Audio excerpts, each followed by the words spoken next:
चलिए ठीक है, हम लोग शुरू करने जा रहे हैं मॉलिक्यूलर बेसिस ऑफ इनहेरिटेंस। और मॉलिक्यूलर बेसिस ऑफ इनहेरिटेंस पे हम लोग तेजी से खींचेंगे इस चैप्टर को, क्योंकि हम लोगों को इसी में ही क्वेश्चंस भी लगाना है। ठीक ओके सर। आज ही अभी के अभी सारी स्लाइड्स पड़ी हुई हैं सर मन खराए कहीं आ जाना। अभी बता रखा है। हम चलेंगे देखिए इन द प्रीवियस चैप्टर आपने इससे पिछले चैप्टर में कुछ बातें करी होंगी, वो सारी जेनेटिक बेसिस के बारे में, वो सारी बातें। यहाँ हम लोग जो बात करेंगे वो डीएनए की बात करेंगे, और डीएनए की फुल फॉर्म क्या होती है? Deoxyribonucleic acid. ठीक है, फटाफट देखते रहिएगा। डीएनए की फुल फॉर्म क्या है? Deoxyribonucleic acid. आरएनए की क्या है? Ribonucleic acid. ये दो टाइप के न्यूक्लिक एसिड के बारे में हम लोग यहाँ पे डिस्कशन करेंगे। ये एक्ट करते हैं, डीएनए एक्ट करता है genetic material in most of the organism, और आरएनए दो also act as genetic virus वगैरह material in some viruses and mostly function as the messenger. ये मोस्टली फंक्शन कैसे कर रहा है? मैसेंजर की तरह कर रहा है। RNA has additional role as well. Sir difference क्या होता है दोनों? क्या डीएनए आरएनए में अभी आ रहे हैं हम लोग, डीएनए आरएनए पूरा अभी सब एक्सप्लेन करेंगे। It function as adapter. RNA के बारे में समझते रहिए। आरएनए जो है वो अडैप्टर की तरह, आरएनए मैसेंजर, आरएनए ने मैसेंजर की तरह एक्ट करा, आरएनए ने अडैप्टर की तरह। अडैप्टर क्या होते हैं? अडैप्टर मतलब ट्रांसफर। और सर आरएनए जेनेटिक मटेरियल के भी यानी टीआरएनए की बात हो रही है, मैसेंजर आरएनए एमआरएनए की बात हो रही है। ठीक है, देखते रहिए। Structure and in some cases catalytic molecule. ये आरएनए कुछ केसेस में कैटालिटिक मॉलिक्यूल की तरह भी काम करता है। कैटलिस्ट जरा देखिएगा, 23S आरएनए ये एज अ कैटलिस्ट भी वर्क करता है। ध्यान दीजिएगा, इस बात को यहीं से रख लीजिएगा। इसके बाद कह रहे हैं आपने 11वीं क्लास में कुछ बहुत सारी बातें करी होंगी स्ट्रक्चर की, और स्ट्रक्चर को छोड़ते हुए हम लोग आगे आ जाते हैं। मोनोमर यूनिट की बात कर ली है। न्यूक्लिक एसिड में मोनोमर यूनिट्स होती हैं। स्ट्रक्चर अभी हम लोग पूरा डिस्कस कर चुके हैं। न्यूक्लियोटाइड्स की यूनिट्स होती हैं। एक न्यूक्लियोटाइड में क्या चीजें होती हैं आपको पता है? ये पेंटोज शुगर होती है, एक नाइट्रोजनस बेस होता है, और एक फॉस्फोरिक एसिड, और इसे हम न्यूक्लियोटाइड कहते हैं। पहले अगर हम इसकी और बात कर लें, इसे न्यूक्लियोसाइड में अगर हम देखें तो न्यूक्लियोसाइड भी होता है। यहाँ पे अगर हम इसको कहेंगे तो ये न्यूक्लियोसाइड, ठीक है, ये क्या है? ये न्यूक्लियोसाइड। तो ये आपका न्यूक्लियोसाइड है। जैसे deoxy adenosine, mono deoxy adenosine. देख लीजिए, अगर यहाँ नाइट्रोजनस बेस बदलते रहेंगे, यानी हमने कहा यहाँ एडेनिन हो सकता है, ग्वानिन हो सकता है, थाइमिन हो सकता है, साइटोसिन हो सकता है। अगर देखिए सिर्फ रिवीजन क्लास है, पहली बार बता दे रहे हैं, ये रिवीजन है, जल्दी जल्दी हम बता रहे हैं। अगर एडेनिन होगा तो इसका नाम हो जाएगा डीऑक्सी एडेनोसिन। ध्यान रखिएगा, आप यहीं पे न्यूक्लियोटाइड और न्यूक्लियोसाइड में कंफ्यूजन देख लीजिए। अगर एडेनिन लगा हुआ है, न्यूक्लियोसाइड की बात हो रही है, तो डीऑक्सी एडेनोसिन। और अगर यहां फास्फोरस भी जुड़ गया तो डीऑक्सी एडेनोसिन मोनोफॉस्फेट। एडेनोसिन के आगे मोनोफॉस्फेट लग जाएगा तो वो न्यूक्लियोटाइड की बात हो रही है। अगर सिर्फ एडेनोसिन कह रहे हैं तो न्यूक्लियोसाइड की बात हो रही है। क्लियर है? ठीक, ऐसे जी होगा तो डीऑक्सी ग्वानोसिन, टी होगा तो डीऑक्सी थाइमिडिन और साइटिडिन, ठीक है। और मोनोफॉस्फेट अगर लग जाएगा इन्हीं के आगे तो क्या हो जाएंगे? वो न्यूक्लियोटाइड्स। क्लियर हो गया? अब इसका क्या है? इसी के बाद हम लोग ट्रांसक्रिप्शन करेंगे डीएनए से आरएनए। देखिए, डीएनए से आरएनए बनेगा, आरएनए से प्रोटीन बनेगा, डीएनए से वापस डीएनए भी बन सकता है। डीएनए से डीएनए बनना रेप्लिकेशन, डीएनए से आरएनए बनना ट्रांसक्रिप्शन, आरएनए से प्रोटीन बनना ट्रांसलेशन, और प्रोटीन बनना प्रोटीन सिंथेसिस यानी ट्रांसलेशन की बात हो रही है। और आरएनए से डीएनए बनना रिवर्स ट्रांसक्रिप्शन। हाँ, वापस भी आ सकते हैं, आरएनए से डीएनए वापस बन सकता है, इसे रिवर्स ट्रांसक्रिप्शन कहते हैं। क्लियर? चलिए आगे देखते हैं। यहाँ पे आपके कुछ बहुत इंपॉर्टेंट पॉइंट डीएनए के बारे में लिखे हुए हैं, जिनको आपको रट्टाफिकेशन करना, बिल्कुल सही से रट डालना है। और वो रटने के लिए क्या है? यहाँ आपको पता है बैक्टीरियोफेज, जैसा कि 5174। देखिए 5174 कॉलीफेज वायरस है। इसमें 5386 न्यूक्लियोटाइड्स होती है। कितनी होती है? 5386 न्यूक्लियोटाइड्स हैं। याद रखिएगा, 5174 कॉलीफेज वायरस। ध्यान रखिएगा, 5 into 174 कॉलीफेज वायरस। कॉलीफेज, ये खाली फेज नहीं है, इसका नाम पूरा है कॉलीफेज वायरस। और इसमें जो डीएनए होता है वो होता है single stranded DNA. Single stranded DNA. ये जो पॉलीफेज वायरस इसमें कैसा डीएनए है अपना, सिंगल स्ट्रैंडेड डीएनए है, इसीलिए यहाँ पे टर्म यूज हो रहा है न्यूक्लियोटाइड्स का, ना कि nitrogenous base pair. Base pair होगा तो डबल स्ट्रैंडेड डीएनए है तभी बेस पेयर बन रहा है, वरना सिंगल ही रहेगा। याद रखिएगा हमारे पास डीएनए सिंगल स्ट्रैंडेड भी हो सकता है, डबल स्ट्रैंडेड भी हो सकता है। तो यहाँ पे हम लोग सिंगल स्ट्रैंडेड डीएनए के बारे में बात कर रहे हैं। 5174 कॉलीफेज वायरस है, ये बैक्टीरियोफेज वायरस है। कैसा है ये बैक्टीरियोफेज वायरस है, यानी बैक्टीरिया को खाने वाला, भक्षण करने वाला वायरस है। इसके अलावा बैक्टीरियोफेज लैम्डा, इसमें देखिए ये लैम्डा टाइप का है, इसमें 48,502 बेस पेयर्स होते हैं, बेस पेयर होते हैं, यानी डबल स्ट्रैंडेड डीएनए मिल रहा है।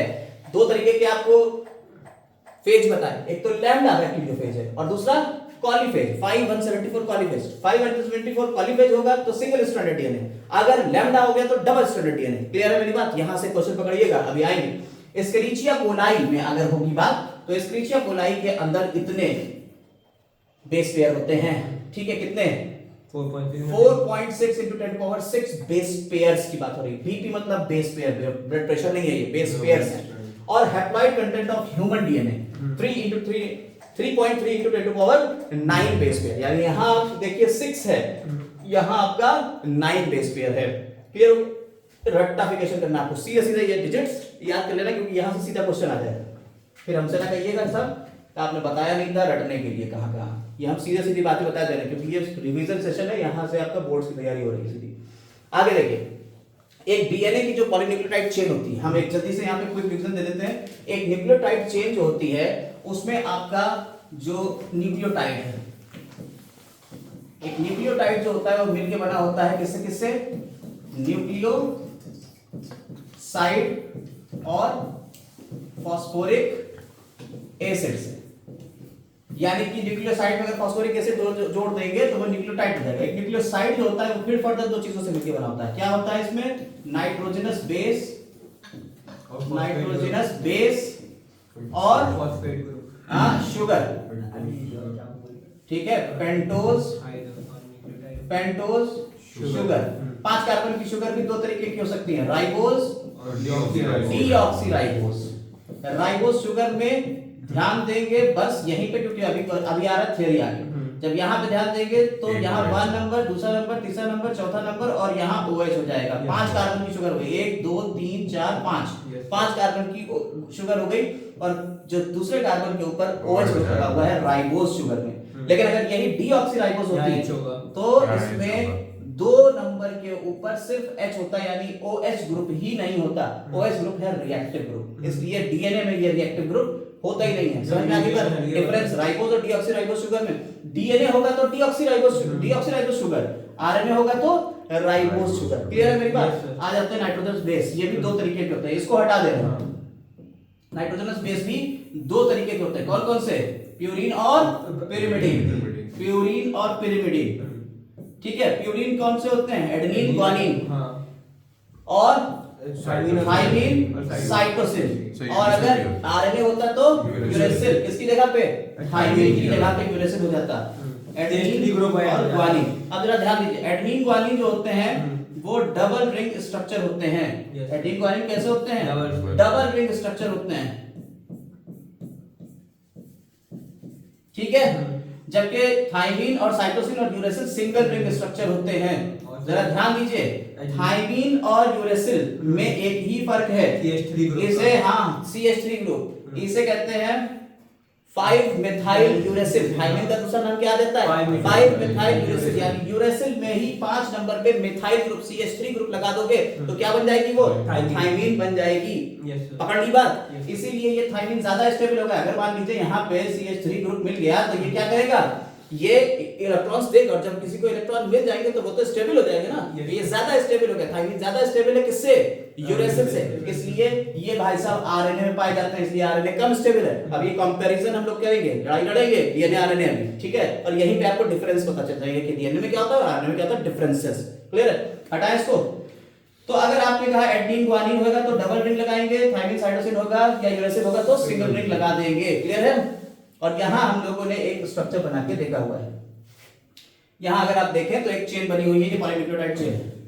एक न्यूक्लियोटाइड को अगर आप कहें तो ये एक न्यूक्लियोटाइड यहां दिख रहा है, इसको अगर आप उठा के घुमा दें तो आपको यही चीज ऐसे करके दिख जाएगी। यहाँ क्या दिख रहा है आपको, देखिए ये पेंटोज शुगर दिख रही है, ठीक है, ये पेंटोज शुगर हो गई। और पेंटोज शुगर के साथ में इधर क्या लगा हुआ है, CH और इधर P लगा दिया, फास्फोरस लगा दिया, ठीक। और इधर क्या लगा दिया, एडेनिन लगा दिया, देखिए ये लगा रहा है। और एडेनिन 2 डिब्बे ऐसे बनाए हुए, इसको डबल रिंग से दिखाया हुआ, यही चीज तो है। क्लियर हो रही है, समझ रहे हैं मेरी बात को। तो यहां डबल रिंग स्ट्रक्चर दिखा दिया एडेनिन, यहां डबल रिंग स्ट्रक्चर दिखा दिया है ग्वानिन, और सिंगल रिंग स्ट्रक्चर है थायमिन और साइटोसिन। आपको ये चेन पूरी करने को भी आ सकती है। अगर आप इस चेन को ध्यान से देखिए, अगर आप इस चेन को ध्यान से देखेंगे बेटा, तो आपको यहां दिख रहा है, देखिए ये शुगर कहां से शुरू हो रहा है, कार्बन, याद रखिएगा ये 1 नंबर है, ठीक है, ये 1 नंबर कार्बन है 1 डिग्री, ये हो गया 2, ये हो गया 3, ये हो गया 4, और इसी में लगा हुआ है ये 5 कार्बन की शुगर हो गई, पेंटोज शुगर है ये। समझ आई बात या नहीं।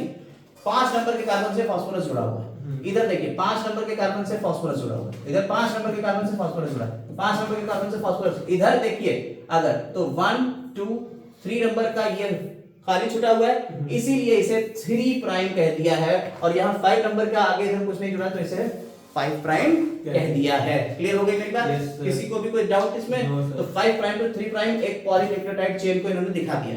न्यूक्लियोटाइड एक होता है, दूसरा न्यूक्लियोटाइड ये हो गया, तीसरा न्यूक्लियोटाइड ये हो गया। अब अगर हम बात करें किसी न्यूक्लियोटाइड की, तो इस न्यूक्लियोटाइड में यहाँ पे अगर बात हो रही है तो आप ध्यान से देखिए, ये फास्फोरस है, ये फास्फोरस इधर 5 प्राइम पे है और इधर 3 प्राइम पे है। फास्फोरस जब इसके साथ में बॉन्ड बनाता है, फास्फोरस जब इसके साथ में बॉन्ड बनाता है तो इसे कहते हैं ईस्टर बॉन्ड। इधर भी ईस्टर है, दो ईस्टर हो गए तो फॉस्फोडाई ईस्टर बॉन्ड हो गया। यानी एक न्यूक्लियोटाइड दूसरे न्यूक्लियोटाइड के बीच में फॉस्फोडाई ईस्टर बॉन्ड होगा। और अगर एक सिंगल न्यूक्लियोटाइड की बात कर लेंगे लाइक दिस, ईस्टर बॉन्ड है, यस, यहाँ पे हमने कहा फास्फोरस लगा हुआ है, यहाँ हमने एडेनिन लगा दिया है, तो यहाँ पे फास्फोरस किस बॉन्ड से जुड़ा हुआ है, ईस्टर बॉन्ड से, और यहाँ क्या हो जाएगा, डाई ईस्टर। समझ में आ गई बात या नहीं? यानी एक न्यूक्लियोटाइड चेन, अगर पॉलीन्यूक्लियोटाइड चेन की बात करें तो उसमें फॉस्फोडाईस्टर बॉन्ड मिलेगा आपको, और अगर हम इसकी बात कर रहे हैं तो इसमें फॉस्फोईस्टर बॉन्ड मिलेगा। और बातों और पॉइंट्स की बात कर लें, इसमें क्या और बॉन्ड भी होते हैं? हाँ होते हैं, बिल्कुल होते हैं, जरा ध्यान से देखेंगे। हमारे चूंकि आदत है इधर हम नाइट्रोजन स्पेस रख रहे हैं, कोई भी adenine, guanine, thymine, cytosine etcetera, और इधर हम फास्फोरस रख रहे हैं, तो ये हो गया अपना ईस्टर बॉन्ड, पहली बात क्लियर हो गई। और ये वाला बॉन्ड कौन सा है बताओ, ये वाला बॉन्ड कौन सा है, N glycosidic bond, glycosidic bond. Clear है, ये बॉन्ड पकड़ लिया बात। यानी कि अभी अगर इस डायग्राम की बात कर लें, इस डायग्राम में यहां पे ग्लाइकोसिडिक बॉन्ड कहां होगा, यहां होगा, जहां पे भी आपका नाइट्रोजनस बेस आपके शुगर से जुड़ रहा है, तो कौन सा बॉन्ड होगा बेटा, ग्लाइकोसिडिक बॉन्ड। कौन सा बॉन्ड है, ग्लाइकोसिडिक बॉन्ड। 2 बॉन्ड हम लोगों ने पढ़ लिए एक चेन में, अभी फिलहाल एक चेन पढ़ रहे हैं, इसलिए 2 बॉन्ड। अगर हम यहीं पे 2 चेन पढ़ेंगे, अभी आगे आके दूसरी चेन पे आ जाएगा, तो वहां आपके 3 तरीके के बॉन्ड हो जाएंगे, ठीक है, क्योंकि एक यहां से एडेनिन थायमिन से जुड़ जाता है, और ये जो बॉन्ड आएगा ये हाइड्रोजन बॉन्ड हो जाएगा। अभी अपन लोग पढ़ेंगे, पहले ऊपर की थ्योरी देख लेते हैं जल्दी से, कहां-कहां पे क्या-क्या चीजें हैं, कैसे-कैसे नाम रखे हैं। देखिए there are 2 types of nitrogenous base। कितने टाइप के होते हैं nitrogenous base? 2 टाइप के nitrogenous base होते हैं, ठीक है। कौन कौन से हो गए nitrogenous base? Purine, pyrimidine। एक मिनट, हाँ, 2 तरीके के नाइट्रोजनस बेस हो गए, प्यूरीन्स और प्यूरीन में आ जाता है एडेनिन, ग्वानिन, pyrimidine में आ गया थायमिन, साइटोसिन, यूरेसिल, ठीक है। Cytosine is common for both DNA और आरएनए, यानी साइटोसिन दोनों के लिए हो जाएगा, जबकि यूरेसिल किसमें प्रेजेंट होगा, आरएनए में, थायमिन किसमें होगा, डीएनए में। Very good. नाइट्रोजनस बेस में OH जो होता है पेंटोज शुगर के ऊपर लगा होता है, और कहां पे लगा हुआ है, देखिए नाइट्रोजनस बेस OH से जुड़े हुए हैं 1 कार्बन से। अभी मैंने आपको यही बात तो बताई, ये पेंटोज शुगर थी, इस शुगर के, ये जो पेंटोज शुगर है, इस शुगर के 1 नंबर कार्बन से ही तो आपका एडेनिन, ग्वानिन, थायमिन, साइटोसिन जुड़ा हुआ है, तो 1 नंबर से जुड़ा हुआ है, वही कह रहा है फर्स्ट डिग्री से ऊपर 1 डिग्री से जुड़ा हुआ है आपका कौन, कोई भी आपका नाइट्रोजनस बेस, ठीक है। तब जो बॉन्ड बनेगा उसका नाम क्या हमने रख दिया था, एन ग्लाइकोसिडिक लिंकेज। देखिए एन ग्लाइकोसिडिक लिंकेज लिखा हुआ है, ठीक। न्यूक्लियोसाइड बन गया। क्या बन गया ये बेटा? न्यूक्लियोसाइड। मैंने आपको बताया जब नाइट्रोजनस बेस के साथ जुड़ा होगा इसे न्यूक्लियोसाइड कर देंगे। इसके नाम क्या हो जाएंगे? एडेनोसिन, गुआनोसिन, थाइमिडिन और यूरिडिन, इस तरीके के नाम हो जाएंगे। देखिए डीऑक्सी गुआनोसिन, क्योंकि डीऑक्सी राइबोस शुगर लगी हुई है अगर डीएनए है तो डीऑक्सी गुआनोसिन। और अगर आरएनए होता तो डीएनए के लिए तो डीऑक्सी राइबोस गुआनोसिन, अगर आरएनए होता तो सर ऑक्सी। ऑक्सी ठीक है, शुगर का नाम हम ऑक्सी कर देते बस। हाँ, सर। ऑक्सी, क्योंकि राइबोस जो है वो ऑक्सी है और ये डीऑक्सी हो गया। समझ में आई? Yes, sir. Deoxycytidine, uridine और इसी के साथ डीऑक्सी थाइमिडिन। ठीक। Yes, sir. Phosphate group link to the OH 5 degree.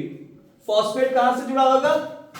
5 degree से, 5 नंबर पे। देखिए 5 नंबर पे किस तरीके से होता है, ऐसे उठ के यहां पे COH होता है। ठीक है, CH2OH। अब CH2OH जो OH है ये OH H3PO4 से जुड़ा होगा और जो H3PO4 है ना बेटा, ये जो H3PO4 है ये वाटर निकाल देगा H2, तो बीच में एक O आ जाएगा बस। इस बॉन्ड को ईस्टर बॉन्ड कहते हैं। क्लियर होगी बात? Yes, sir. वो यही बात कहना चाह रहा है। तो हाँ, 5 प्राइम वो लगा होगा और क्या है? Phosphoester linkage. Yes sir. Linkage समझ आएगा कौन सा है ये? फॉस्फोएस्टर लिंकेज है। करस्पॉन्डिंग न्यूक्लियोटाइड जो होते हैं deoxy nucleotide depending upon the type of sugar, deoxyribonucleotides. ठीक, deoxy adenosine monophosphate, deoxy guanosine monophosphate, इस तरीके के नाम आ जाएंगे। और हमेशा यहां पे जो लिंकेज रहेगा, two nucleotides are linked through 5,3 phosphoester linkage. दो न्यूक्लियोटाइड एक दूसरे से 5,3 फॉस्फोईस्टर लिंकेज से जुड़े हुए रहेंगे। क्लियर है? कोई दिक्कत इसमें नहीं? आगे आते हैं। अब यहां 5 प्राइम 3 प्राइम के बारे में बात हो गई। बैकबोन कौन बना रहेगा जरा ये भी देख लीजिए, यहीं पे देख लेते हैं कौन बैकबोन बना रहा है। ध्यान से देखिएगा, जो हमारा 5 प्राइम एंड है शुगर का which refers to the 5 prime, अभी 5 प्राइम और 3 प्राइम तो पता चल गया है। The backbone of polynucleotide chain is formed due to sugar and phosphate। ध्यान दीजिएगा, बैकबोन किससे बनी हुई है? शुगर और फॉस्फेट्स के मिलने से बनी हुई है। यानी अगर आप फिर से पीछे जाएं और यहां देखें तो भाई साहब आप इसको ध्यान से देखिए और जैसे ही आप इसको देखोगे तो आपको यहां फॉस्फेट और शुगर मिल रहा है, ये वाली part.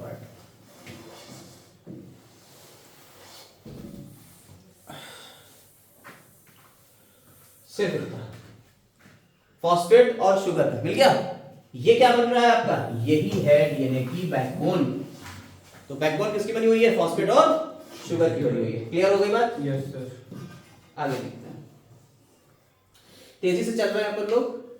Nitrogen base link to the sugar projecting back, देखिए projecting from the backbone. Sugar जो है वो क्या है? नाइट्रोजन बेस अंदर की तरफ रहेंगे, अंदर की तरफ रहते हैं। ये याद रखिएगा, क्वेश्चन आ जाएगा इसके ऊपर, इस लाइन के ऊपर क्वेश्चन आ जाता है। बन पाएंगे जब अंदर के जब बॉन्ड बनेंगे। हाँ, तो वो अंदर ही की तरफ रहते हैं, ये याद रखिएगा। तो क्वेश्चन पूछ सकता है ना। अब RNA, in RNA every nucleotide residue has additional OH group. दो पोजीशन के ऊपर है आरएनए, इसीलिए जैसे यहाँ पे 5 मिथाइल यूरेसिल कह दिया गया। आरएनए में यूरेसिल होता है ना, in place of thymine. Thymine का नाम क्या है? 5 methyl uracil, another chemical name of thymine. Question पूछ सकता है थाइमिन का दूसरा नाम क्या है? 5 मिथाइल यूरेसिल।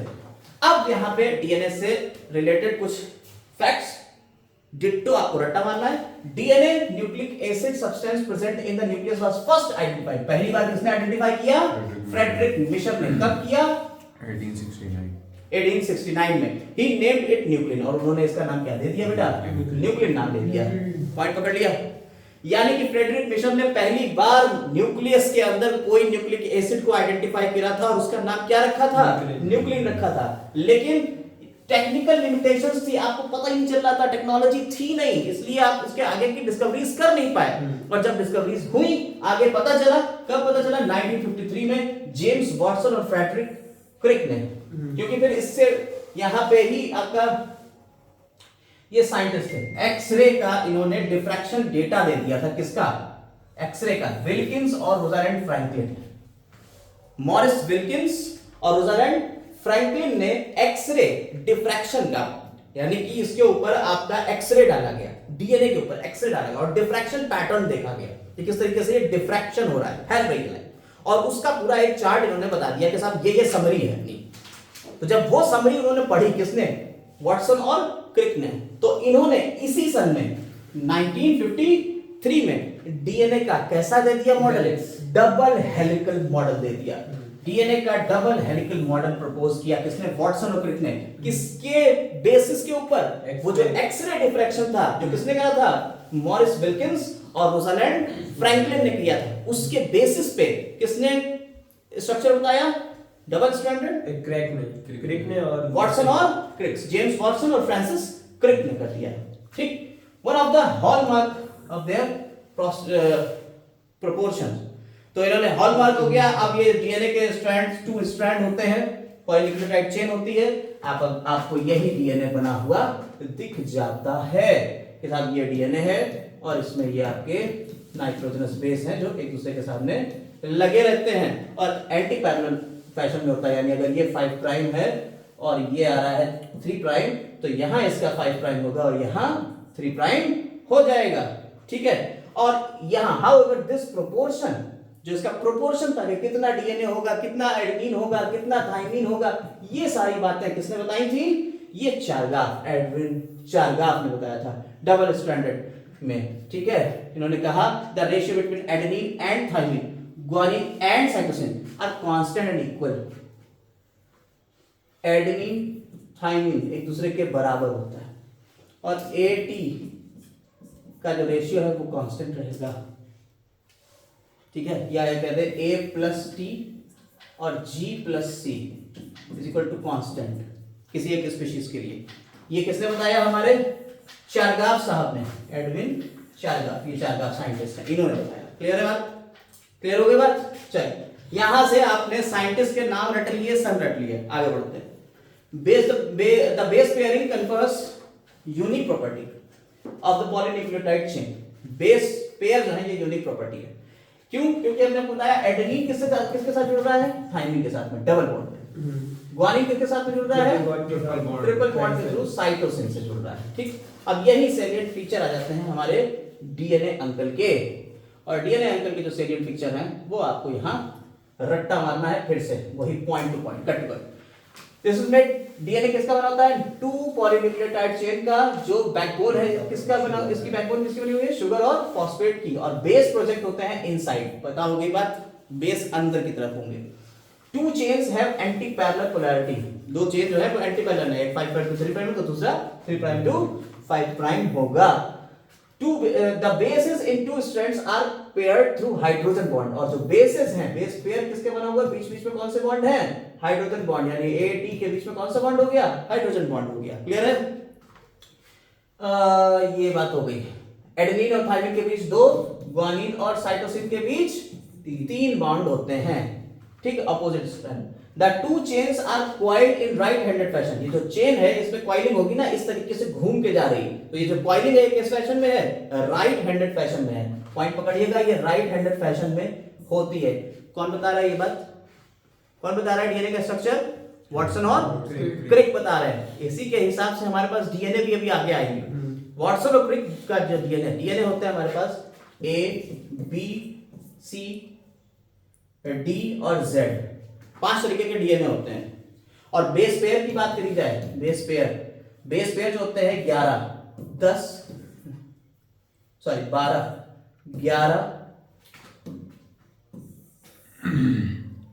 बेस पेयर जो होते हैं कितने होते हैं, 12 11 10 9 8, यानी कि 10 बेस पेयर होते हैं एक टर्न में। ये जो डीएनए का एक टर्न है, एक हेलिक्स का जो टर्न है, ये जो एक हेलिक्स बना है, इसमें कितने बेस पेयर होंगे, 10 बेस पेयर। कितने होते हैं, 10 बेस पेयर। और यहां से यहां तक की दूरी कहलाती है पिच, कितनी होती है, 0.34 नैनोमीटर। अभी सारी चीजें आ रही हैं। देखिए 10 बेस पेयर होते हैं हर टर्न में, लिखा हुआ है 10 बेस पेयर। यानी कि हम लोगों को जो वॉटसन और क्रिक ने बताया वो कौन से डीएनए के बारे में बताया, बी डीएनए के बारे में बताया बेटा।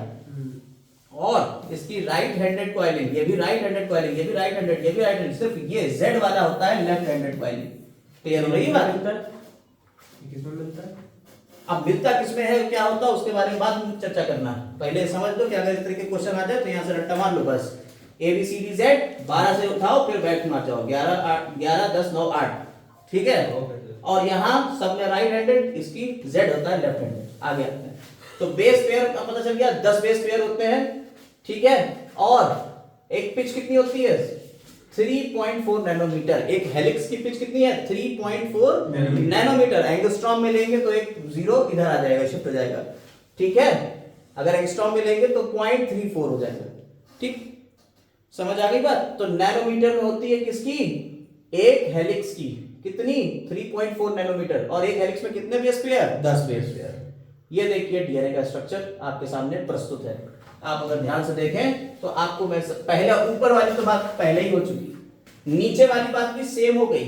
बच्ची क्या होती थी 20 की बात होती थी। ये कौन सा हाइड्रोजन बॉन्ड है, हाइड्रोजन बॉन्ड है ठीक है। यहां डबल बॉन्ड AT के बीच में डबल, GC के बीच में ट्रिपल हाइड्रोजन बॉन्ड है। क्लियर है। यहां कौन सा बॉन्ड, ये वाला, जो ये वाला बॉन्ड है ये फॉस्फो ईस्टर बॉन्ड। यहां अगर दोनों देख ले तो फॉस्फो डाइईस्टर बॉन्ड। अगर हम ये वाली बात करें तो glycosidic and glycosidic bond. Clear हो गई सारी बात, सारे बॉन्ड हो गए क्लियर। भैया आपको डिट्टो देख लेना है। इस टाइप के भी क्वेश्चन सीबीएसई ने पूछे हैं। सिर्फ इसके 5 प्राइम 3 प्राइम और ये सब गायब कर दिए बीच से, हाइड्रोजन लिखा हुआ ABCD कर दिया, क्या बताओ क्या एक्सप्लेन करने को गया। तो डायग्राम बेस्ड क्वेश्चन इस तरीके से इससे पूछे गए।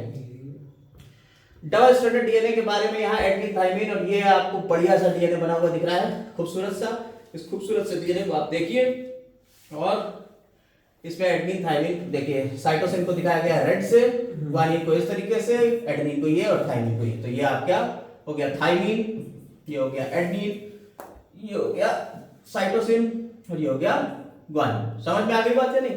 इस तरीके से ये पूरा आपका 10 बेस पेयर होते हैं पर टर्न। हर टर्न में कितने बेस पेयर हो जाएंगे 10 बेस पेयर हो जाएंगे। 1 2 3 4, एक इसमें होगा 5 6 7 8 9 और एक ऊपर 10 हो जाएगा एक टर्न जब पूरा कंप्लीट होगा। तो एक टर्न में कितने 10 बेस पेयर होते हैं। और इसकी जो दूरी हो गई कितनी है 3.4 नैनोमीटर। तो एक बेस पेयर के बीच की दूरी कितनी हो जाएगी 0.34 होती है। 0.34 एक बेस पेयर के बीच की हो गई। समझ में आ गई बात या नहीं, कोई दिक्कत इसमें नहीं है। वही बात यहां लिख दी है, एक बेस पेयर के बीच में करस्पॉन्डिंग 0.34 नैनोमीटर। क्लियर। और इसी से हम इसकी लेंथ निकाल सकते हैं। अगर आपको किसी डीएनए की लेंथ पूछी जाए, उसने कह दिया कि आपके पास मान लीजिए उसने कहा 1500 आपके क्या है बेस पेयर, तो बताइए डीएनए कितना लंबा है, बता सकते हो। अरे बहुत आसान है, डीएनए कितना लंबा है, आप इसका मल्टीप्लाई कर दो किससे 0.34 से मल्टीप्लाई कर दोगे, सीधा इसका आंसर आ जाएगा, इसकी लंबाई निकल जाएगी 2.2 मीटर। यानी कि डीएनए की आपकी लंबाई निकल सकती है। 2.2 कैसे हो जाएगा यार, 1500 की बात हो रही है।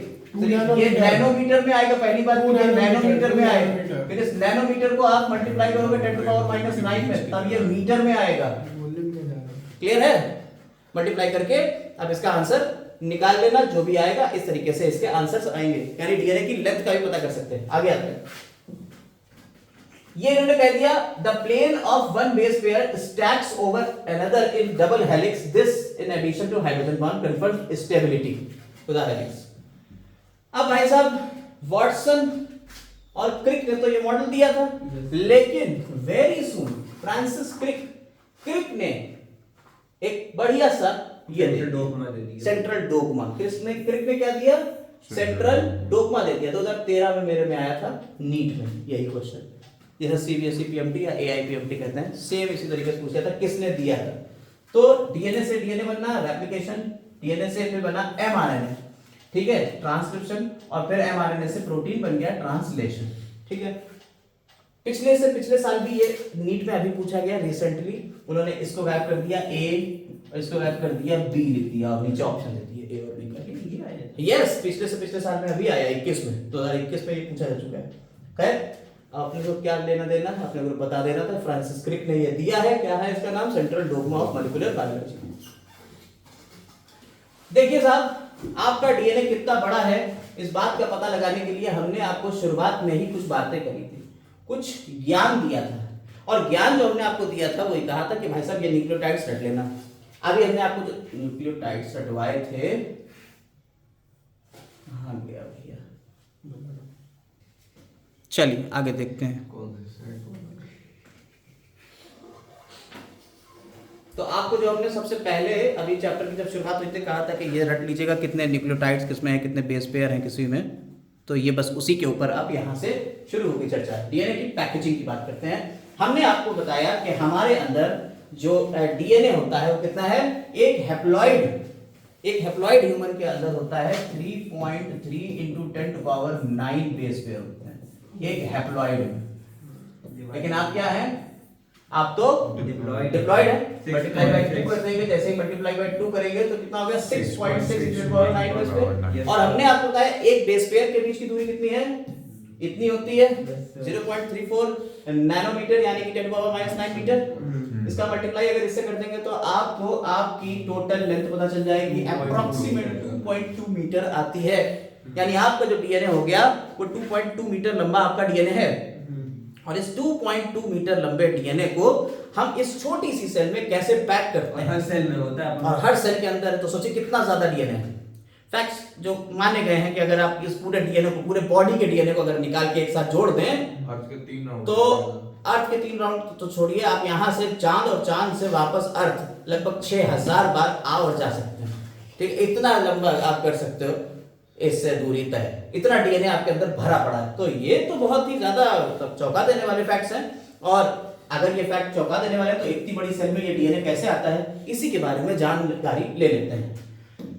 सबसे पहले बात कर लेते हैं प्रोकैरियोटिक सेल की। तो जो प्रोकैरियोटिक सेल होती हैं आपकी, उनके अंदर जो डीएनए होता है, क्योंकि प्रोकैरियोटिक सेल जो होती हैं उनमें एक बड़ी खास बात होती है, उनके अंदर न्यूक्लियस होता ही नहीं। मान लो बैक्टीरिया हो गया जैसे प्रोकैरियोट, उसमें न्यूक्लियोइड होता है। सर्कुलर डीएनए, न्यूक्लियोइड एक वो जगह है, वो पर्टिकुलर स्पेस जहां आपका डीएनए पूरा एक जगह पे इकट्ठा रहेगा।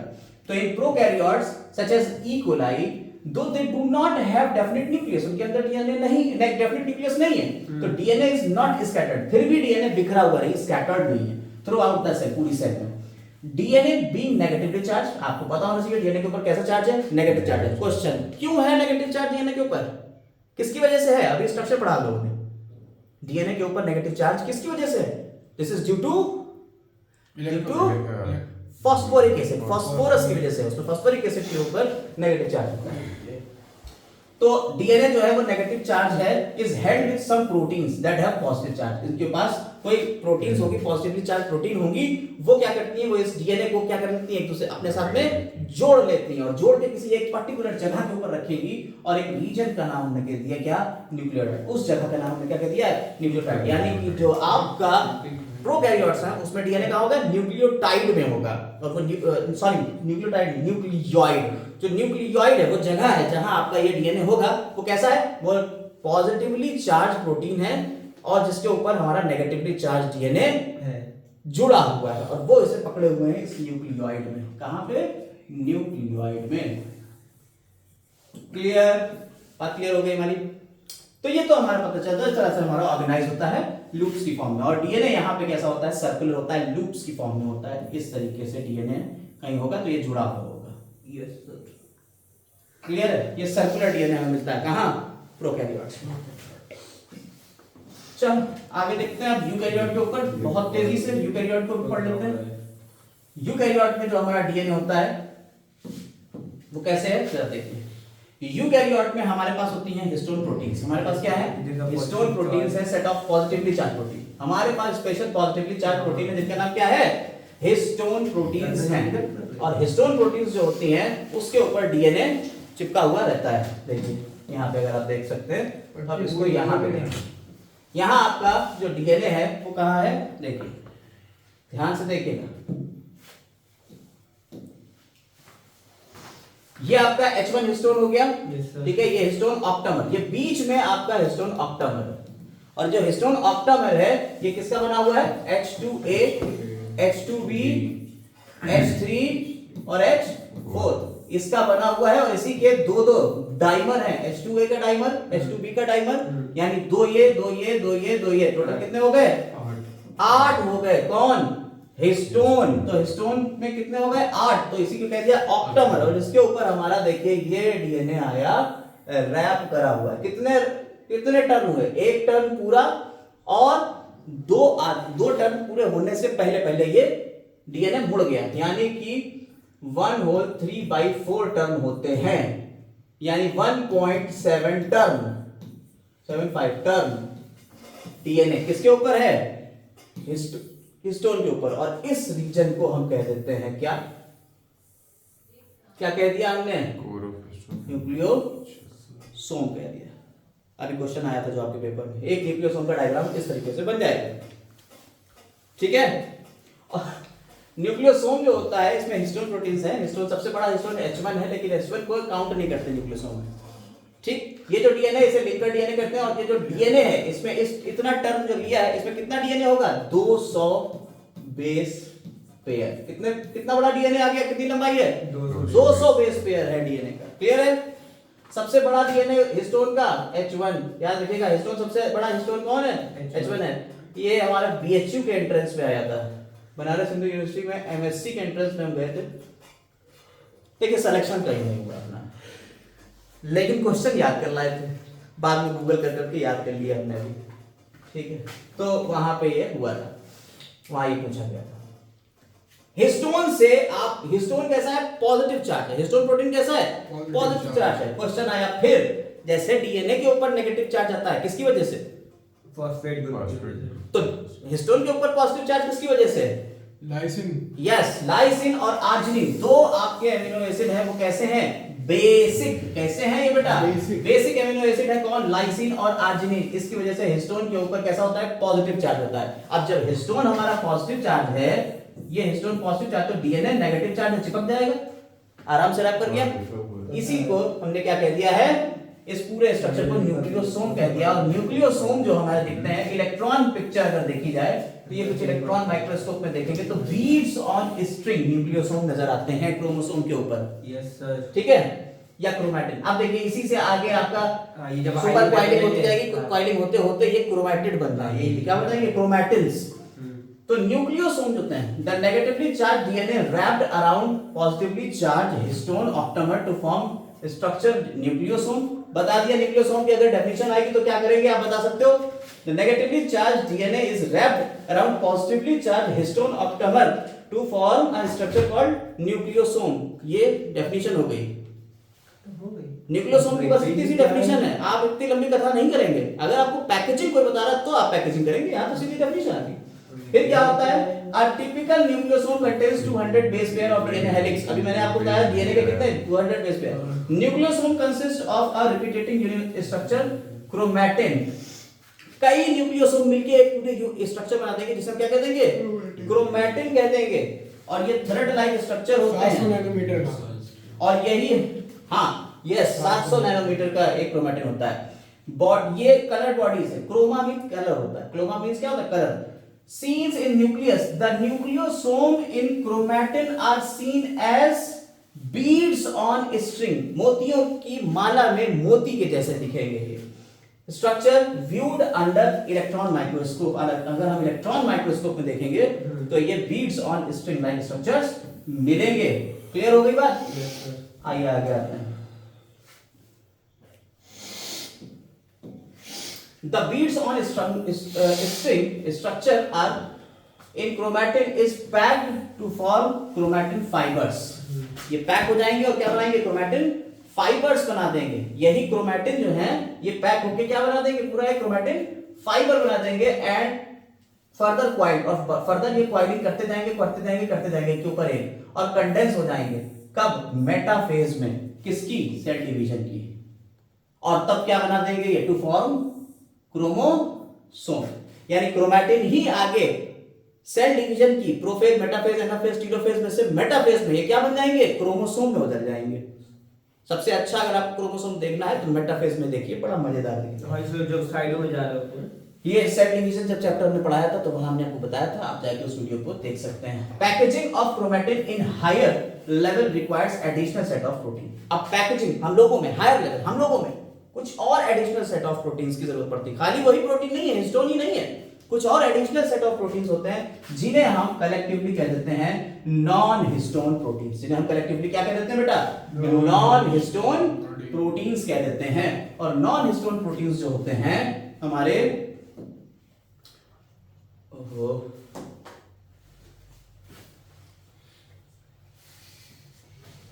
हाँ, ये नॉन हिस्टोन प्रोटीन्स हो गए। एक typical nucleus, some region of chromatin are loosely packed. एक टिपिकल हमारा रीजन अगर देखा जाए क्रोमैटिन का, तो उसमें क्या होगा, कुछ ऐसी जगहें हैं जहां वो लूजली पैक्ड है और कहीं पे ये डेंसली पैक्ड है। तो अगर क्रोमैटिन कहीं लूजली पैक्ड है और कहीं क्रोमैटिन डेंसली पैक्ड है और इसको हम कलर कर दें, तो बताओ कहां स्ट्रेन डार्क होगा, कहां स्ट्रेन लाइट होगा? जहां टाइटली पैक्ड है, ठीक है, यहाँ डार्क स्ट्रेन आ जाएगा। और जहां लूजली पैक्ड है यहाँ लाइट स्ट्रेन आ जाएगा, यानी कलर लाइट रहेगा। क्लियर है? Yes sir. ऐसे रीजन जहां डार्क स्ट्रेन आ रहा है उन्हें कह देते हैं हेट्रोक्रोमैटिन। हेट्रोक्रोमैटिन। और कुछ ऐसे रीजन जहां ये लाइट स्ट्रेन है उन्हें कह देते हैं यूक्रोमैटिन। यूक्रोमैटिन जो होते हैं वो ट्रांसक्रिप्शनली एक्टिव होते हैं। हाँ एक्टिव हैं, वो इनएक्टिव होते हैं। यानी कि ये ट्रांसक्रिप्शन करेंगे, यानी कि ये क्या करेंगे, डीएनए से आरएनए बना देंगे। और ये वाले ट्रांसक्रिप्शनली इनएक्टिव रहते हैं, यानी ये डीएनए से आरएनए नहीं बनाएंगे। आप यूक्रोमैटिन और हेट्रोक्रोमैटिन के डिफरेंसेस यहीं से कर सकते हो। तीन डिफरेंस मिल गए। एक तो लूजली पैक्ड, हाँ sir. Lightly strain, yes sir. Transcriptionally active. बात करता हूं, dark densely packed, darkly coloured, heterochromatin, transcriptionally inactive. बात करता हूं, कोई दिक्कत? यूक्रोमैटिन हेट्रोक्रोमैटिन में डिफरेंसेस आ गए। खत्म हो गया सर। हाँ सर, बस अब यहीं से आ जाते हैं बस करके, और ट्रक के ऊपर कहीं बैठेंगे हम लोग यहीं पे आपके। देखिए भूख लगा रही वहां तो। कोई बात नहीं बेटा, आइए हम लोग यहाँ पे शुरू करते हैं अब अपना। हाँ, अभी नले निहारी सब देंगे आपको यहीं। देखिए ये अपना चैनल है, सबसे पहले तो चैनल को सब्सक्राइब कर दें, ठीक है। और ये हमारी प्रेजेंटेशन यहाँ से शुरू हो जाती है। आइए देखिए, पहले हमारा क्वेश्चन आ गया, RNA can act as. RNA किस तरीके से एक्ट कर सकता है? अरे यार तुम जाओ आराम। ये जेनेटिक मटेरियल की तरह भी एक्ट कर सकता है, मैसेंजर की तरह भी हो सकता है, एडैप्टिव मॉलिक्यूल भी हो सकता है, स्ट्रक्चरल मॉलिक्यूल। कौन सा होगा? अरे ऑप्शन डी होगा, बीसीडी बोलना। और कैटालिटिक मॉलिक्यूल सबकी तरह तो ये एक्ट कर सकता है, हाँ सर। एबीसीडी की है ना? अभी आपको पहले पेज पे ही आपको बताया था कि आरएनए किन तरीके से एक्ट कर सकता है। आगे question, DNA double helix purine always paired with pyrimidine base that leads to through hydrogen bond। क्या करता है? In DNA double helix purine pyrimidine से हाइड्रोजन बॉन्ड के थ्रू करता है। Anti parallel nature. इससे क्या होता है? एंटी पैरेलल नेचर को बता रहा है यार, यूनिफॉर्म लेंथ ऑफ डीएनए को बता रहा है, uniform width through out the DNA है, या सेमी कंजर्वेटिव नेचर है डीएनए का? ए वाला होगा, सी होगा। प्यूरिन pyrimidine से करता है,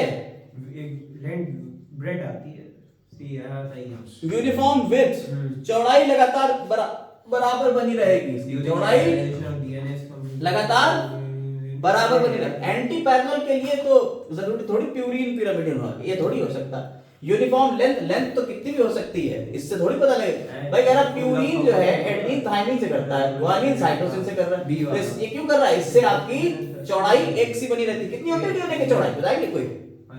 डीएनए की चौड़ाई कितनी होती है? हाँ सर बता रहे हैं। 20 एंगस्ट्रॉम या 2 नैनोमीटर। ठीक है, चलिए आइए अगला। आप देखिए यहाँ पे बढ़िया क्वेश्चन न्यूमेरिकल टाइप कह रहा है, during analysis of DNA of an organism. एक ऑर्गेनिज्म की एनालिसिस करी हमने, जिसमें कितने थे? हैविंग 5386। आ गया क्वेश्चन, देखिए 5386 लैम्डा बेस पेयर न्यूक्लियोटाइड्स, ठीक है। और शार्गाफ का रूल कहता है find out A is equal to 29%। A कितना आया? 29%। फिर कह रहा है G कितना आया? ग्वानिन कितना आ गया? 17%। साइटोसिन कितना आ गया? 32 साइटोसिन आ गया 32%। गलत है। हाँ सर, सिंगल स्ट्रैंड होगा। और थायमिडीन कितना आ गया? 17 17%। सर सिंगल स्टैंड होगा ये। क्या considering the Chargaff rule can be concluded that, ये हम कंक्लूड कर सकते हैं कुछ? सिंगल हाँ कर सकते हैं, क्योंकि एडेनिन और थायमिन बिल्कुल सेम होने चाहिए। डबल स्ट्रैंड होगा तो ऊपर में ऐसा है नहीं। यस, अगर डबल स्ट्रैंड होता तो percentage of adenine is equal to percentage of thymine, जबकि यहाँ एडेनिन की कह रहा है, थायमिन की अलग अलग आ रही है। इसका मतलब भाई साहब अगर ये मिसमैच कर रहा है तो ये डबल स्ट्रैंडेड तो नहीं है, सिंगल स्ट्रैंडेड डीएनए है। ठीक है, क्लियर हो गई बात? अच्छा, लीनियर और सर्कुलर का मतलब क्या होता है जरा बताइए। सर्कुलर डीएनए कहां मिलेगा? सर वो तो होता है बैक्टीरिया में। लीनियर डीएनए कहां मिलेगा? यूकैरियोटिक सेल में। प्रोकैरियोट में सर्कुलर। आ जाइए अगला, histone proteins are rich in. Sir the arginine and lysine. Histone protein में आर्जिनिन और लाइसिन होता है भैया। अगला, find out the number of nucleosomes present in a human cell. कितने? हाय साहब, न्यूक्लियोसोम एक सेल के अंदर कितने न्यूक्लियोसोम होंगे? 200 million. 200 billion, 400 billion, 500 billion? Sir 200 million. हैं? देखिए इसका निकालने का तरीका है, लेकिन हम निकलवाएंगे नहीं। आंसर इसका क्या दे रखा है? 33 मिलियन। हाँ 3.3 होते हैं उसमें और उसमें ब्रो। अरे चाचा, 3.3 हाँ उसमें डबल कर देंगे तो 6.6 हो जाता है। आ जाओ बात। Beads on string structure seen under electron microscope. Beads on string क्या होगा? क्रोमेटिन। अरे beads on string, electron microscope में बीड्स ऑन स्ट्रिंग न्यूक्लियोसोम होंगे। देखिए न्यूक्लियोसोम कैसे पता लगाएंगे? एक न्यूक्लियोसोम में कितने होते हैं? 200 बेस पेयर होते हैं। ठीक है, एक न्यूक्लियोसोम में कितने होते हैं? 200 बेस पेयर होते हैं। और हमारे टोटल बेस पेयर कितने होते हैं? 6.6 into 10 to power 9 minus 9 है? 6.6 into 10 to power 9 होते हैं। 9 होते हैं, -9 नहीं होते। वो तो बेस पेयर की बात करते हैं भैया। 6.6 into 10 to power 9 base pair होते हैं। अब जरा समझिए, 200 बेस पेयर है,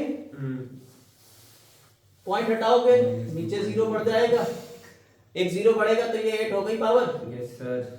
200 से अब डिवाइड कर दो, 200 में 2 और खत्म हो जाएंगे, यानी इसके 2 और चले गए, तो 10 की पावर कितनी बची? 6 बची। और 3.3 और 2 से काट दोगे तो 3 आया। Yes sir. कितना आया? 3 into 10 to power 6, -10 की पावर 3.3 into 10 into की 10 to power पावर 6। कौन? न्यूक्लियोसोम। एक न्यूक्लियोसोम में 200 हैं। हाँ सर। अबे यार इतना तो इजी था। तो कितना आ गया? इसे हम कितना कहते हैं? 33 मिलियन कह सकते हैं।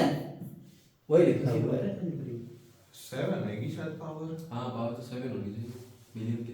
मिलियन की पावर 7 होती है? नहीं पावर नहीं, आपने 3.3 5 होती है मिलियन की पावर। सर 10 मिलियन की तो 6। अरे जब इसको हटाओगे तो ये 5 नहीं हो जाएगी, और 10 की पावर 5 ही तो मिलियन होता है। अंकल कहां से आए हो यार तुम लोग? अगला देखो, अगला बताओ। मैच द कॉलम, बताइए। Select correct matching.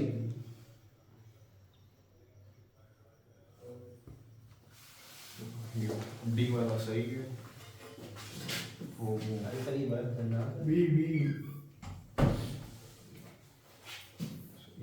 डी वाला भी सही है। ठीक है, क्लियर हो गया?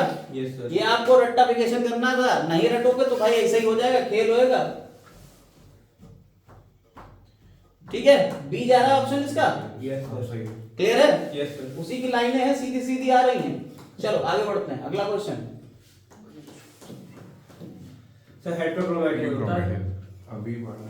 ट्रांसक्रिप्शनली इनएक्टिव कौन सा होता है? हेटेरोक्रोमैटिन। ठीक है, उसने pack chromatin plane the plane of one base stacks over other in double, this provides कौन सा? वाले का डी आएगा। Stability to DNA.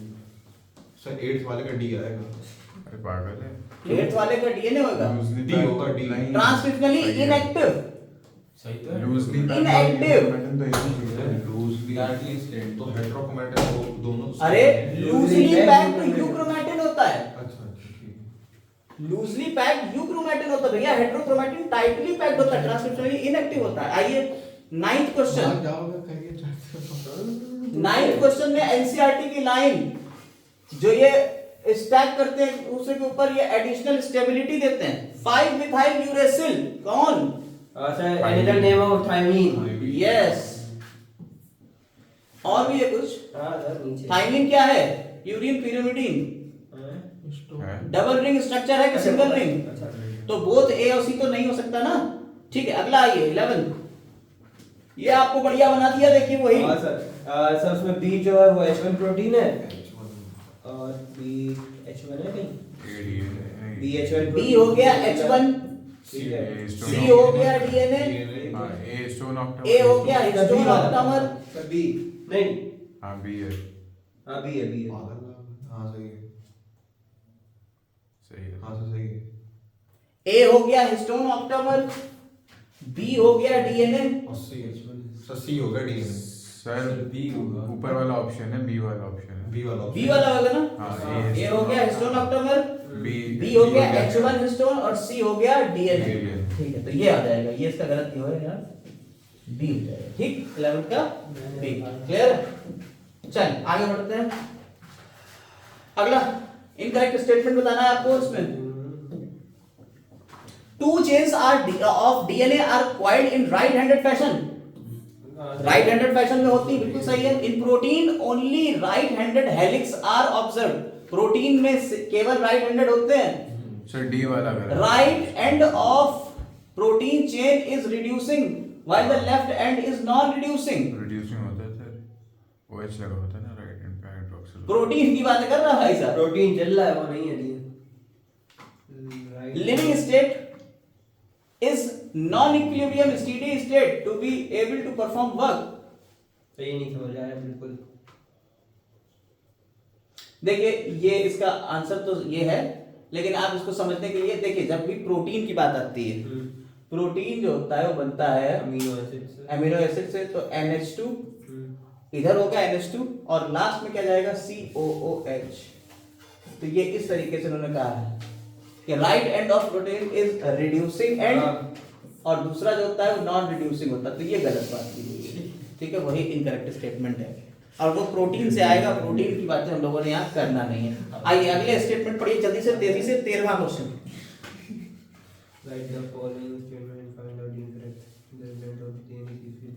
यहाँ से आइए, पहला स्टेटमेंट ये है, बताइए। बिल्कुल सही है। The length of DNA is usually defined as number of nucleotides और base pair present in it. बिल्कुल सही बात है कि लेंथ ऑफ डीएनए जो है वो बेस पेयर से ही डिफाइन होगा, कितने बेस पेयर है वही बताएगा।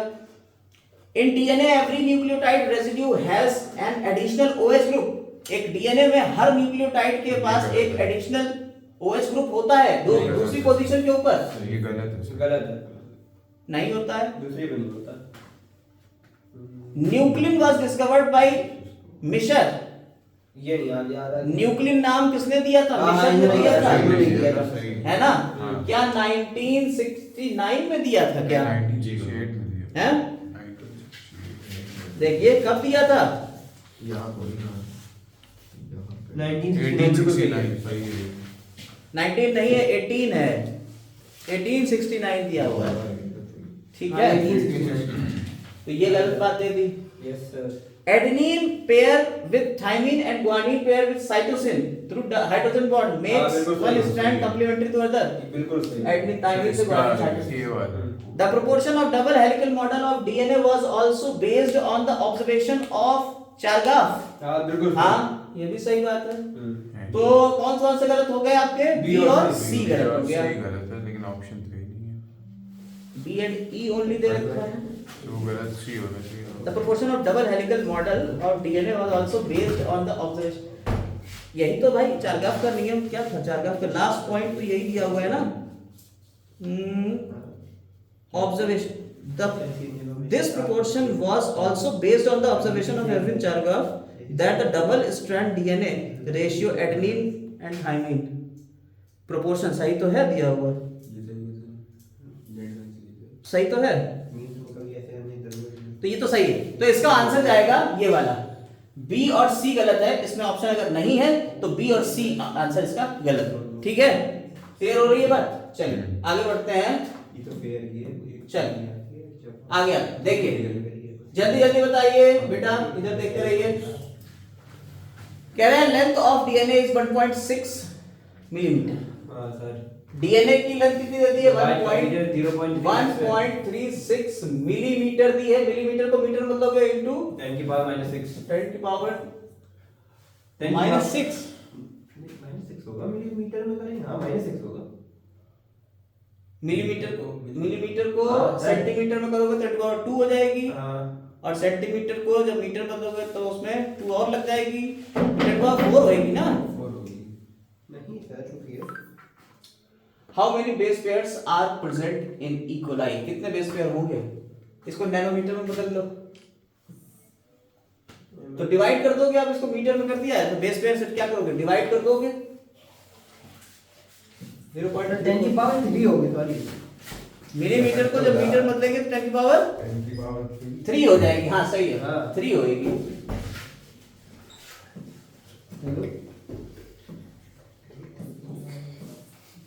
ठीक है। अब 1360 divided by 0.34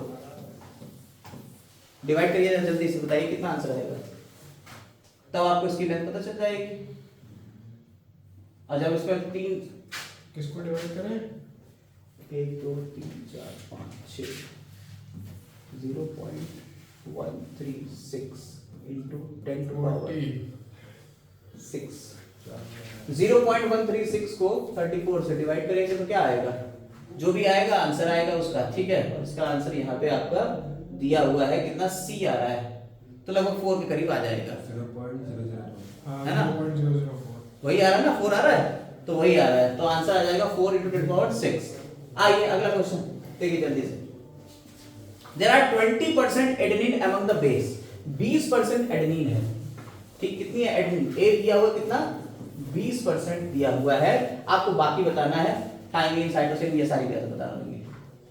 The number of pentose sugar, nitrogenous base pair, phosphate, हाँ, measuring 6.8 nanometer in length। 20% adenine है, 6.8 नैनोमीटर लेंथ है। पेंटोज शुगर बताना है, नाइट्रोजनस बेस बताना है, फॉस्फेट ग्रुप बताना है और हाइड्रोजन बॉन्ड बनाना है डीएनए फ्रेगमेंट के रिस्पेक्टिवली। और इसका आंसर कितना होगा?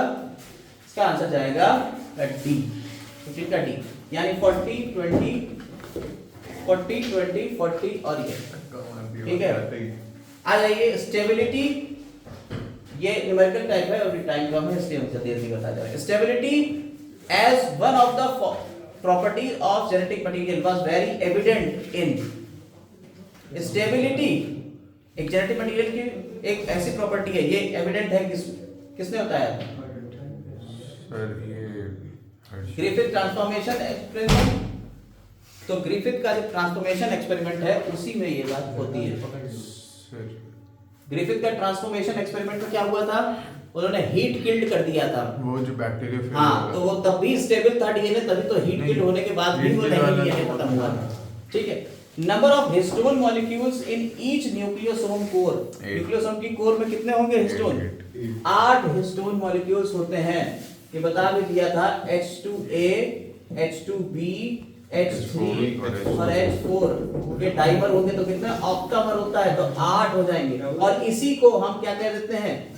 इसी कोर, इसे क्या कह देते हैं? न्यू बॉडी भी कहते हैं, इसे न्यू बॉडी भी कहते हैं।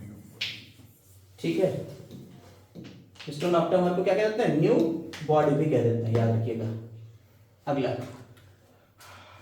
जल्दी जल्दी बताइए अगला question. Nitrogen base is linked to pentose sugar. Nitrogen base pentose sugar के एन ग्लाइकोसिडिक लिंकेज के थ्रू होते हैं, बिल्कुल सही बात लिखी हुई है। Phosphate group is linked to 5 prime OH of nucleoside through phosphoester bond, बिल्कुल सही।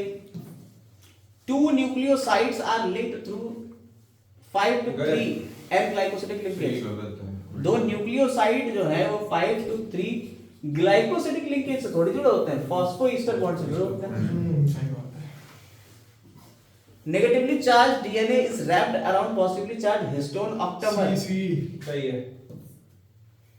Chromatin that is more densely packed and stayed dark is called euchromatin. Heterochromatin कहलाता है वो। सी कहता है। तो कह रहा है find the appropriate proportion 1 से लेकर 5 तक। थर्ड और फिफ्थ सी वाला है सर।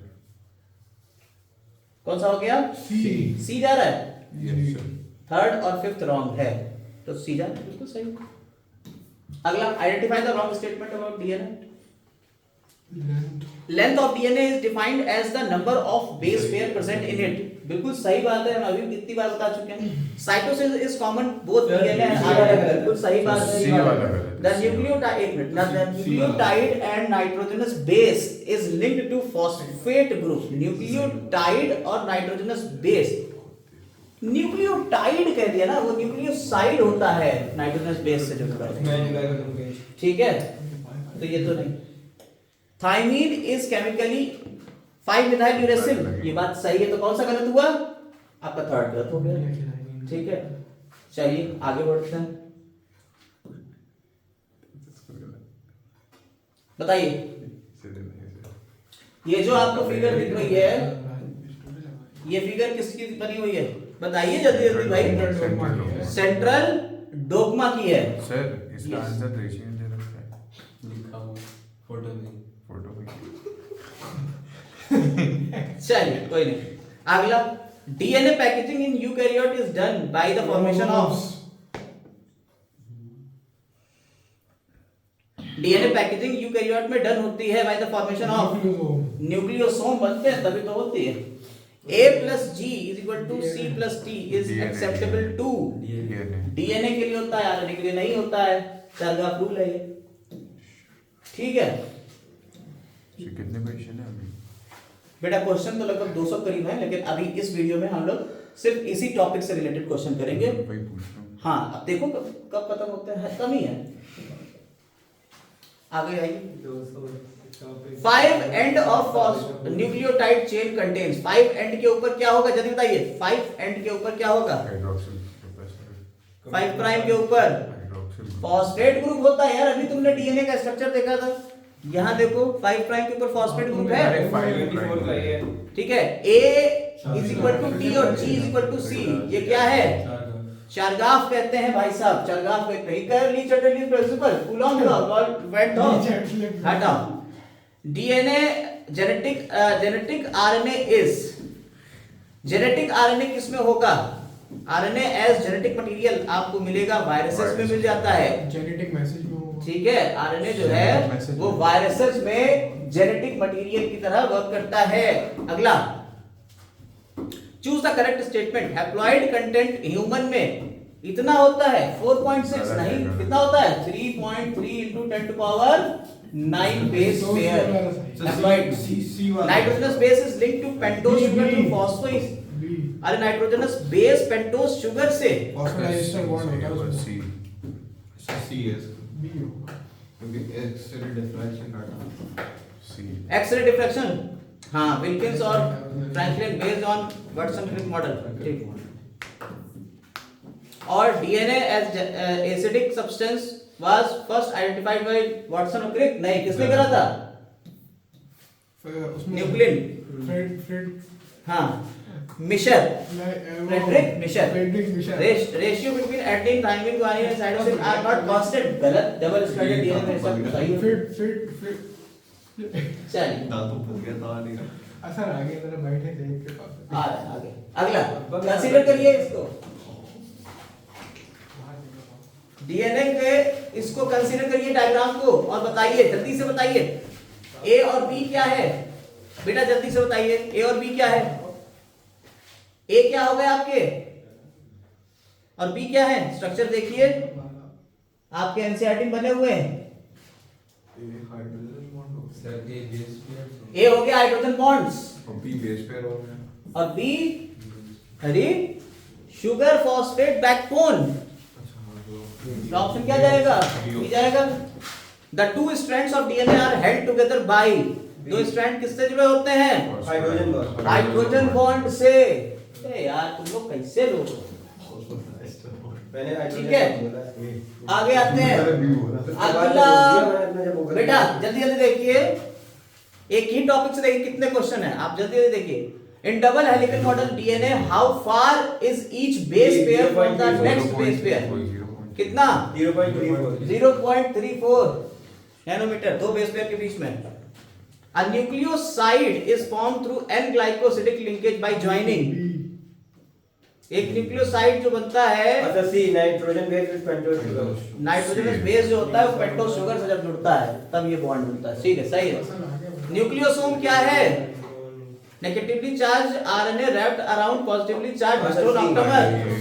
सही है.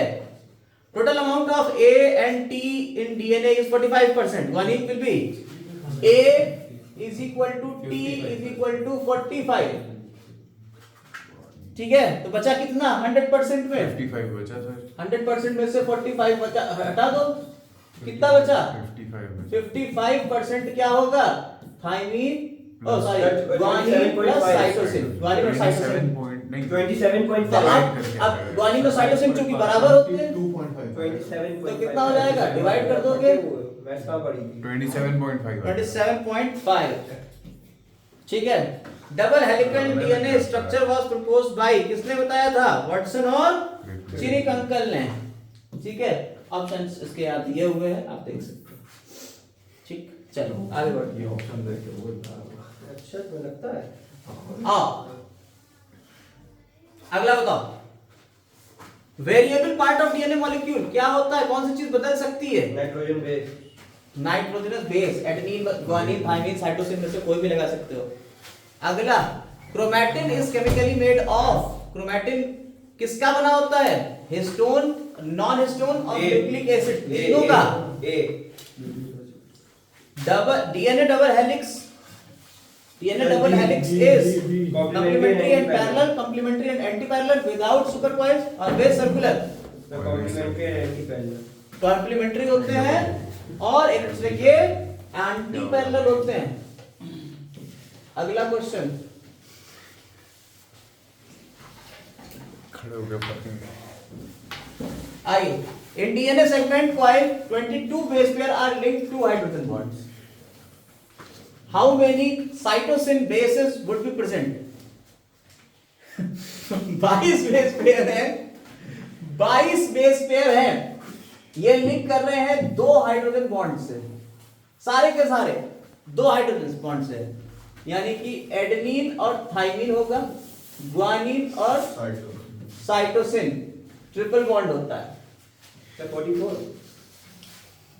द सेगमेंट ऑफ 6 कॉइल्स, कितने हैं? 6 कॉइल. पूरा हो गया. ऐसे कितनी कॉइल है? 6 कॉइल्स हैं. आपको बताना है कितने साइटोसिन के होंगे, ये आप खुद करेंगे, जिसको हम बाद में डिस्कस करेंगे. टाइम कम है, टाइम कम है, टाइम कम है. ठीक है, इसके बात करें. Nucleotide pair present in one turn, कितने होते हैं? Nucleotide pairs are present in one turn of helix. एक टर्न में कितने होते हैं? 10 होते हैं. The result of following experiment carried out by Avery et al. Streptococcus, आप देखिए यहां से आपके अगला आ जाएगा. तो यहां पे एक और आता है, what is not relevant to DNA double helix. कौन सी चीज डीएनए डबल हेलिक्स से रिलेवेंट नहीं है? वन टर्न इतने का होता है, ये गलत बात है ना? एंगस्ट्रॉम में एक टर्न 34 एंगस्ट्रॉम का होता है, ये सही बात है. डायमीटर डीएनए का कितना होता है? 20 एंगस्ट्रॉम, सही बात है. Distance between AdSense nucleotide 4 angstrom में, सही है. The backbone ribose sugar, DNA में राइबोज आने लगी क्या आजकल? तो ये गलत बात है. Complete turn off 45,000 base pair would be. इसमें कितने टर्न होंगे? 4500. अरे एक टर्न में 10 होते हैं, तो इसे हटा दीजिए, 10 से डिवाइड कर देंगे तो आपको टोटल टर्न पता चल जाएंगे. देखिए, कैलकुलेशन टाइप के क्वेश्चन भी आपको आना चाहिए, क्योंकि इस टाइप के क्वेश्चन अब आजकल आ रहे हैं, पैटर्न बदल रहा है. देखिए अगला क्वेश्चन. इन डीएनए, इसी एक टॉपिक से देखिए कितने क्वेश्चन बन सकते हैं. In DNA nitrogenous base are joined to each other by, बताइए. नाइट्रोजनस बेस एक दूसरे से किससे ज्वाइन होते हैं? नाइट्रोजन बेस एक दूसरे से हाइड्रोजन बॉन्ड से जुड़ते हैं. Year 2003 was celebrated by, D होगा. किसकी एनिवर्सरी है? ये आपको याद करना है. वाटसन और क्रिक हाय साहब DNA is acidic, DNA acidic है क्यों? फॉस्फोरिक एसिड की वजह से। Very good. Nucleic acid was discovered by Miescher. Number of hydrogen bond between 80 के बीच में 2 होते हैं। ये देख के भी गलत बोल तो भाई मैं वहां नहीं देखता हूं। ठीक है आगे ये देखिए क्वेश्चन देखिए, हमने आपको बताया तो मेरा नीट में आया था, सीधा हमने क्वेश्चन डाल दिया है। ये इस तरीके से क्वेश्चन आया था, ए बी सी रैप कर दिया था। तो ये होगा रेप्लिकेशन, ये होगा ट्रांसक्रिप्शन और ये हो जाएगा ट्रांसलेशन। ठीक है, इस तरीके से क्वेश्चन आया था। ये खत्म हो गया आपका वही जो हमने पढ़ा है कल नहीं आप अभी वही चल रहा है यार, शलगम फूल का भी सब वही चल रहा है। 2-3 बार तो चलते रहिए, थोड़ा तेजी से अब चल रहा है थोड़ा, अभी तो टाइम है यार, कहाँ परेशान हो। Our DNA nucleotide chain has ये लिखा हुआ है sequence, the nucleotide sequence other chain, दूसरी चेन का क्या हो जाएगा? ए का किससे जुड़ेगा? टी से, जी सी से, सी जी से, जी से, ए वाला होगा। ए होगा। जी सी ए टी तो क्या हो जाएगा? ए वाला। ए वाला हो जाएगा। Nitrogen base are not found in DNA is, कौन सा डीएनए में नहीं मिलता है? ठीक है।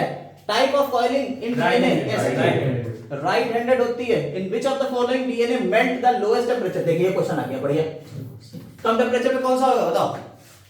सबसे कम टेंपरेचर। याद रखिए यहाँ पे क्वेश्चन का लगाने का तरीका समझिए। सबसे कम टेंपरेचर पे कौन सा मेल्ट हो जाएगा? पिघल जाएगा, यानी डी नेचर हो जाएगा। जब आप गर्म करेंगे डीएनए को, कौन सा डी नेचर जल्दी होगा? हाइड्रोजन नहीं सॉरी जिसपे हाइड्रोजन बॉन्ड कम होंगे वही होगा, यानी कि जिसमें डबल बॉन्ड ज्यादा होंगे, यानी कि जिसमें ए और टी होगा ज्यादा। देखिए किसमें एटी सबसे ज्यादा, जिसमें एटी सबसे ज्यादा होगा ए वो वाले सबसे, में, ए वाले। इसमें एटी सब लगा हुआ है, एटी बस सिर्फ एक ही में है, और यहाँ ये वाला ऑप्शन से हो जाता ए ही वाला जाएगा, है ना? ठीक है। जहां गुआनिन साइटोसिन आया वो मतलब उसमें तो वो ज्यादा। अब इसी को दूसरे तरीके से पूछ सकते थे, सबसे ज्यादा स्ट्रॉन्गेस्ट डीएनए कौन सा है, सबसे देर में कौन मेल्ट होगा? तो जिसमें जीसी ज्यादा होगा वो सबसे देर में मेल्ट होगा, which is true according to शलगम रूल। ए ठीक है, A plus G is equal to T plus C। अब हम लोग दूसरे टॉपिक के ऊपर आ गए हैं और इसको हम लोग अपनी नई वीडियो में पढ़ेंगे और इससे रिलेटेड क्वेश्चंस करेंगे। तब तक के लिए हैव अ नाइस डे।